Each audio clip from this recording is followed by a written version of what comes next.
UFC 271, Adesanya vs. Whittaker 2, took place Saturday, February 12th at Toyota Center in Houston, Texas. UFC middleweight champion Israel Adesanya runs it back with #1 ranked contender Robert Whittaker in a thrilling championship rematch. Let's talk Whittaker versus Adesanya. The #1 ranked UFC middleweight contender and former UFC middleweight champion Robert "Bobby Knuckles" Whittaker, 23-5, fighting out of Sydney, Australia, has his sights set on reclaiming his middleweight championship by becoming the first fighter to finish Adesanya in MMA. Whittaker has won 12 of his last 13 fights and brings in an ultra-creative stand-up attack. His movements are well thought out along with his excellent striking, and he has made some solid adjustments in his last few fights. He brings in a solid game plan and looks to take revenge on his last loss against Izzy. But on the other side of the octagon, you have the UFC middleweight champion, Israel "the Last Stylebender" Adesanya, the #3 ranked men's pound-for-pound fighter, 22-1, fighting out of Auckland, New Zealand, and aims to stop Whittaker again to keep his spot atop the middleweight division and continue building his legacy as one of the most dominant UFC champions. Adesanya is one of the most elegant strikers as you could create, and it has been a challenge for his opponents to predict his movements. He possesses great speed, power, accuracy, and creativeness, along with his impressive fighting IQ, and I can't wait for this rematch. Tonight's betting odds have Whittaker coming in at a +225 underdog, and Stylebender comes in at a -280 favorite. And here's how it went down. The Houston crowd is ready and the fighters came out patient, feeling each other out. Izzy clearly invested early, working heavy kicks to the legs of Whittaker, and also landed a straight right that sat Whittaker down, but he got right back to his feet. But Izzy looks to have found his rhythm early and getting the better of the exchanges. It seems very comfortable out there. Whittaker halfway through the second round secured a takedown, but Izzy got right back to his feet quickly. Izzy's movement is just so slick. In round 3, Izzy throws a kick and gets taken down, but Izzy again right back to his feet. He has clearly worked on his takedown defense.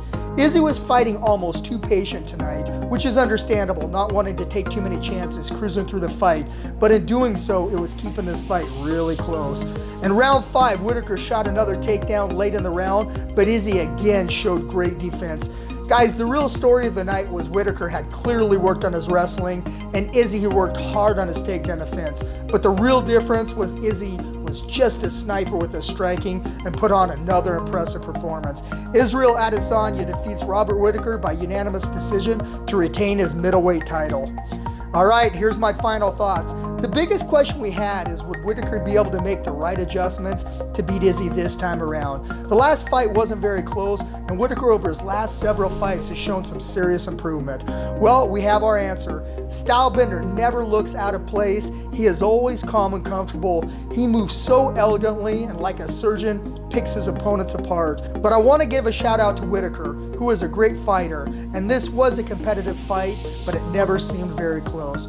You can argue that Izzy is the best striker we have ever seen in the octagon and seems to improve every time he fights, which is scary. He is truly an artist. All right, here's some quick stats on Stylebender. He is the UFC middleweight champion. He is the #3 ranked men's pound-for-pound ranked fighter. He has 15 wins by KO. He is undefeated at middleweight in the UFC with 11 wins. He has never been finished in MMA. He now holds wins over Robert Whittaker twice, Marvin Vettori, Paulo Costa, and Yoel Romero. Okay, what's next for the last Stylebender? The #3 ranked Jared Cannonier tonight had a strong performance and a convincing KO win over a very tough Derek Brunson. And in the post-fight octagon interview with DC, the Killer Gorilla screamed at Dana White, yelling for a title shot with Izzy, and this is the fight to make. Sean Strickland may have been a sleeper, but just didn't have the convincing performance Cannonier did to secure this title shot. This is the fight to make. Guys, let me know in the comments what you thought about Stylebender's performance tonight and who you think he should fight next. Just want to give a big shout out to all of our loyal fans. We appreciate the support. Don't forget to smash that like button. This is Jake Hattan with MMA Weekly's The Lowdown Breakdown. See you next time.